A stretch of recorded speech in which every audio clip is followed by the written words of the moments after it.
Hello everybody, this is Sakura Diesel and welcome back to Let's Play Frogger 2, Swampy's Revenge for the PlayStation. And as you just saw here, we're continuing where we last left off with Chapter 2, and now Swampy looks like he's going to be doing something to the babies in outer space. What's he going to do? We don't know. Well, actually I know, but I'm not going to tell it to the viewers, for those who haven't played the game, because I still want to keep it a surprise to you guys. But yeah, last time we left off, we basically completed the first two chapters, aka the first 4 levels. Technically 3 if you don't want to count the tutorial as a level. But that's basically what we did, and right now we're going to be doing Chapter 3 and Chapter 4 with Lily Frog and Frogger. And from here on out, between Chapter 3 and Chapter 3 and Chapter 6, we're going to be switching off between Lily and Frogger for each chapter. So for this chapter, we're only going to be playing as Lily for the first 2 levels. And when we get to Chapter 4, we're going to be playing only as Frogger for the next 2 levels.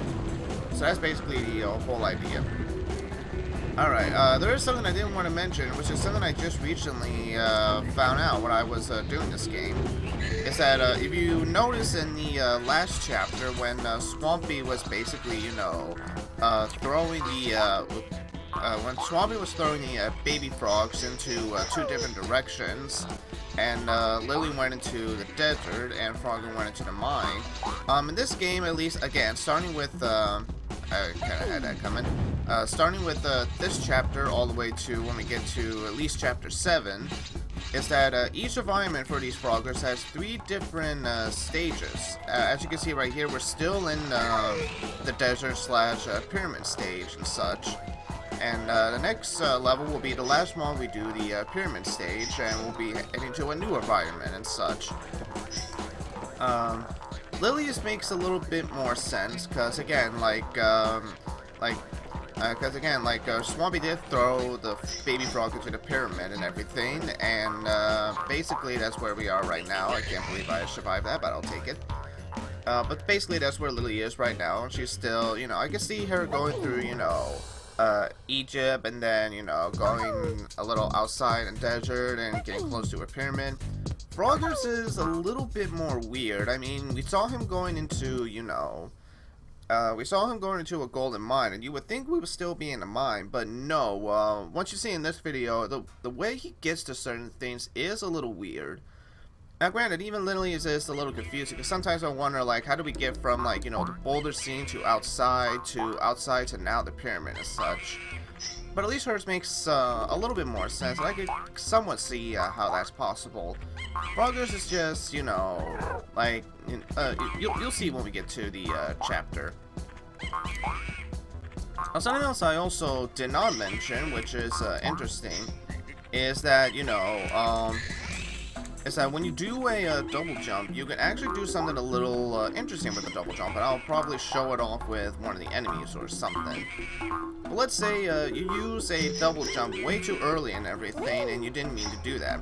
Well, one thing you can't do is hold down the jump button, so you can do a little slow jump, and hopefully time yourself just right. So hopefully that you won't get hit by an enemy, as you see right there.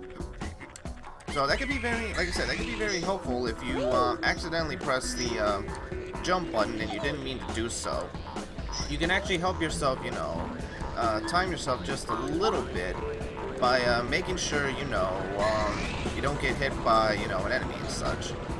Alright, now this level right here, I remember, I had a real tough time trying to find this last coin. I had no idea where this last coin was. And I think this is the only level where the coin is actually really well hidden. Like, you would not know how to do this unless you just look around aimlessly like what I had to do. And you'll see what I mean. We're coming up to the secret place right now. Let's see. And this one, all you gotta do is just follow the path and everything, and you'll be fine. I think what I will do is that in the next level, I'm not sure which level, but I think maybe in the last level, I will at least, get the frogs in a different order. I'll probably start backwards by getting the red frog first and finishing off with the green frog. I'm going to try that out just to show you guys that, yeah, you can actually get the frog. There are some levels where you can get the frogs in any order you want.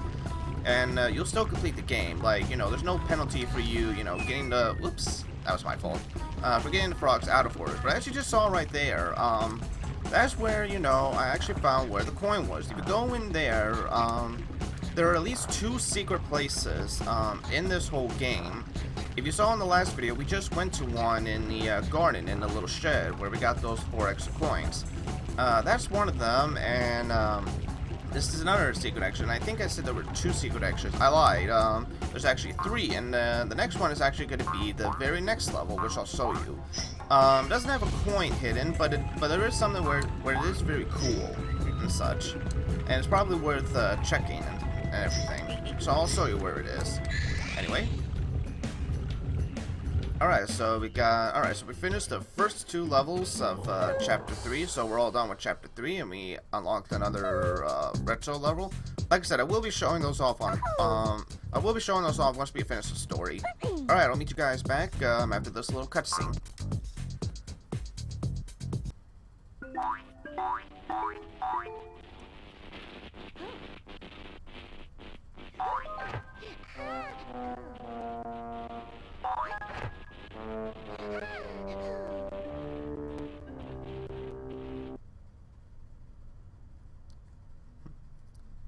I wonder what we need to do, kids. Do you know who needs to go into the button, kids?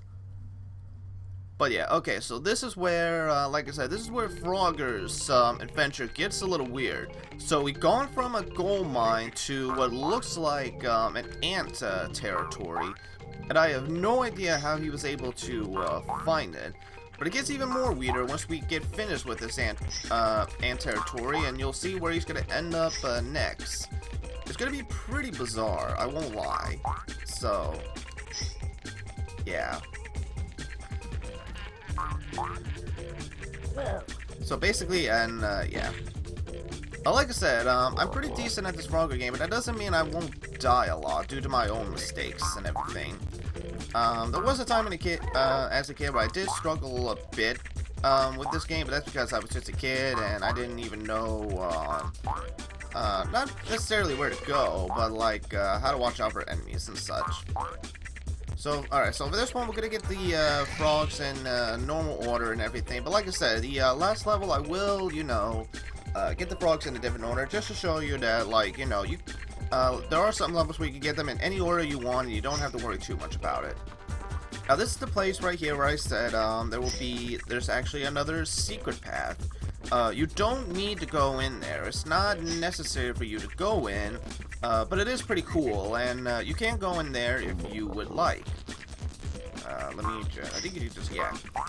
There's some parts where I don't know, like, you know, where sometimes you don't really know too much if you can hop or double jump, which is why, you know, before you do it, at least hop. As you can see right here, I can't get there, so I have to do a double hop. And like I said, there are other places where you can't double hop at all. You have to find another way to get over there, like a little stairway. Now, if you follow where these ants are going into this tunnel right here, you can see there's a room where you can get some extra lives.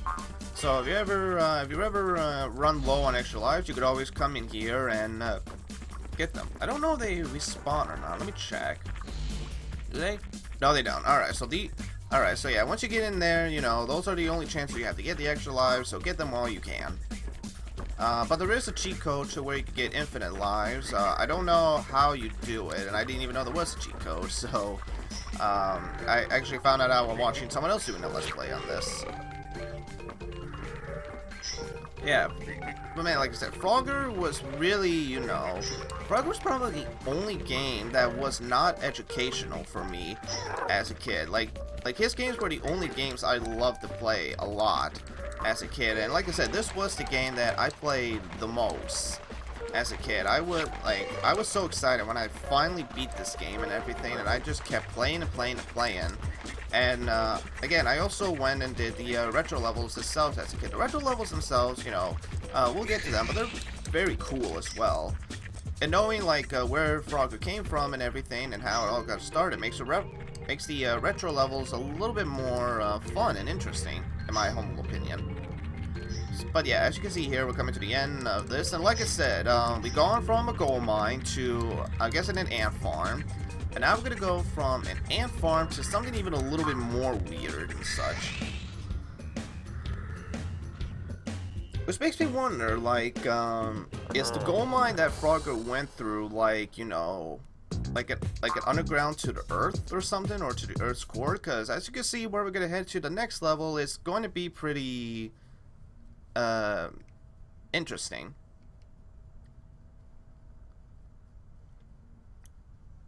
But yeah, as you can see, yeah, now we gone from an ant farm to a volcano. I'm guessing it's a volcano or it's the middle of the earth, one of the two. But yeah, this is where we actually went through. But yeah, this is where we actually are now. And again, I have no idea how we've gone from a gold mine to an ant farm to what's essentially the middle of the... Ooh, I was hoping I would not die that way. Yeah. Another thing I also realized in Frog, even as a kid, some of these deaths can be pretty, sometimes they can be ranged from just simple, you know, cartoony, type graphics, type of deaths that you just saw with the, lava and everything. Well, actually, when the, smoke was coming out of the, lava, you know, he was, ah, shit. Okay, you know what, I'll still get them out of order. I didn't mean to do that. Alright, so I'll skip that, yellow baby frog for now, and just get the, other frogs. And yeah, this one, you really gotta time yourself just right. I remember this one, I always struggled a lot as a kid because I was not fast enough to get past these boulders. But anyway, like I said, yeah, the death can sometimes bring range to a little cartoony. Like you said, if I were to die in that lava over there, I would just, you know, you would just see his ashes and his eyeballs. You know, typical, you know, cartoony stuff that you would see from Looney Tunes and Tom and Jerry. But then sometimes you get deaths like this. And yeah, that's pretty gruesome if you ask me. Like I said, rated E for everybody, folks. Back when it meant something else. And the actually, I forget that this game came out. I want to say it came out in the late, because I know it came around when I was still a kid, and like you still get this game on PC and such. I want to say it was either late 90s, early 2000s. If you can find a date for the Frogger and put it on screen, that'd be nice. That way we can let the, yeah, as you can see right here with the lava, that way we can let the viewers know, you know, what's going on here. Now, the one thing that is a little bit challenging when you do this is, like I said in the last video, each frogs act as like a checkpoint and such.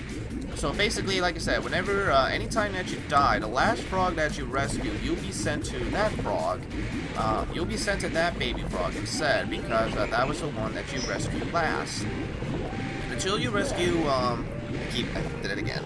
And until you rescue another baby frog, you will always go back to the last frogger that you saved, with no exceptions.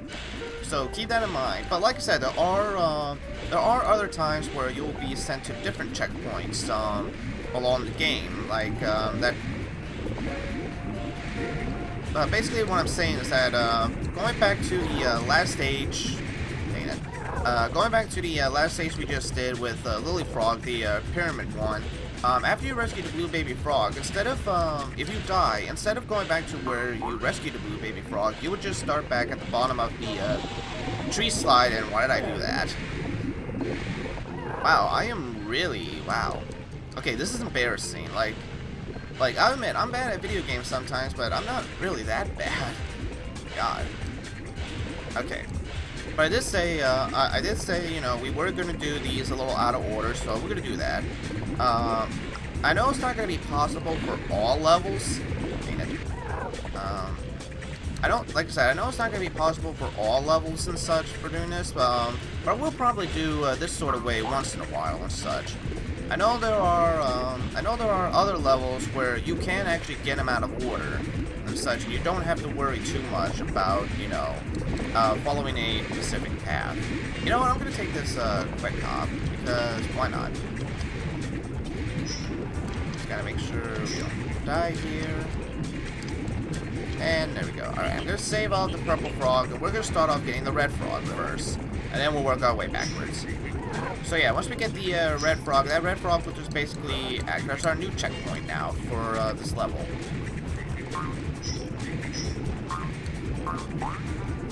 And we got all the points too, so we don't have to worry about points now. All we gotta do now is just worry about I do know you have to be careful about how you fall off certain ledges, because it's one of those games where, like, if you fall off a certain height, you will die. So be mindful on that. Alright, so now if you get hit by the boulders, we'll just start off with, we'll just start off basically where the purple frog left off, and then now the blue frog. Alright, so all we got left is just the yellow frog, so let's see if we can get it. Without dying to any of the rocks. I was afraid of that. Oh well, try again. Alright.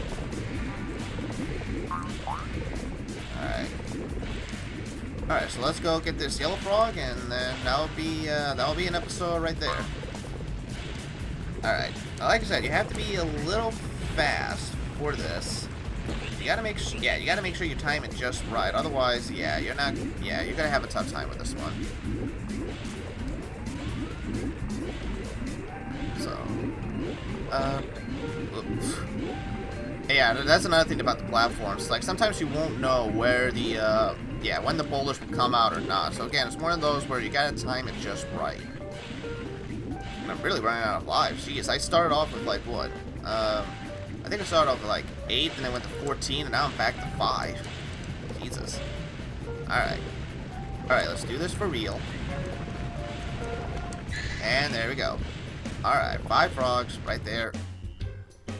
So yeah, you can get them in any order you want, and there's no penalty for, getting them out of order. Alright, well that will do it for this episode of Frogger 2 Swampy's Revenge. Next time we come back, we're going to do chapters 5 and 6, going back to Lily Frog in 5 and Frogger at 6. But until then, this is Sakura Diesel saying thank you all so much for watching. If you guys enjoyed the episode, don't forget to hit the like button. If you guys want to see more episodes of Frogger or any of your other favorite games, hit that subscribe button as well. And speaking of games, don't forget, if you guys got any games you want me to try out, list them in the comments on either YouTube or on my Facebook page. And don't forget about those 4 games I suggested in the first part of Frogger. Make sure you still let me know which of those games you want me to play for April and such. But until then, this is Sakura Diesel saying thank you all so much for watching, and I'll see you all next time for the next 2 chapters of Frogger 2 Swampy's Revenge. Take care, everybody.